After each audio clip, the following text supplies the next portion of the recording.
So therefore, monopolar realities. In a fully conscious or monopolar reality, it's based on unity and oneness.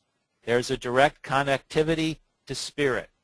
The reality's environment interacts with its sentient inhabitants. So we have a reality in which the environment and the people within it are one. They're totally connected.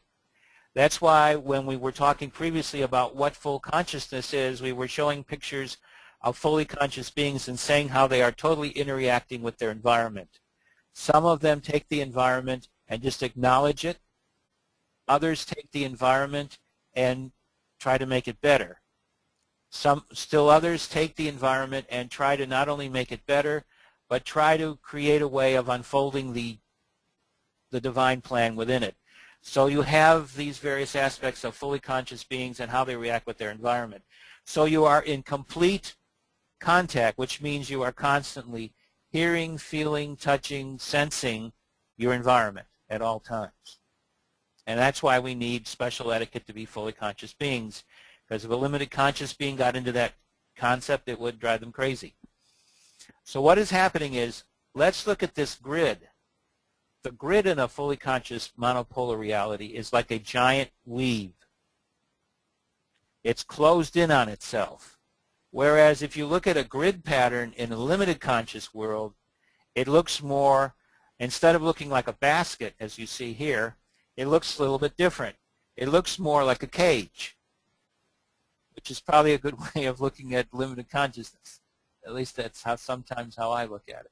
So I saw this beautiful picture of how it's all interweaved, and you can see how the energies representing different colors are simply flowing simply and creating this basket-like weave. So this is a fully conscious reality. It's like a fine cloth. It's like a well put together, almost waterproof basket. Now, as this weave comes together, it unfolds realities. It unfolds physicality. That's why I said at the outside of this onion ring was full consciousness. So this is what is happening. Here's the realms being created. And so just like mushrooms, this fully conscious realities come together and they move outward to create all different natures and shapes of realities. So the result of all of this is very simple. Full conscious realities are unfolding limited conscious realities, and together they form one giant set, which I call the universe. Now let's assume, how do you assume a monopolar nature? Let's look at our planet.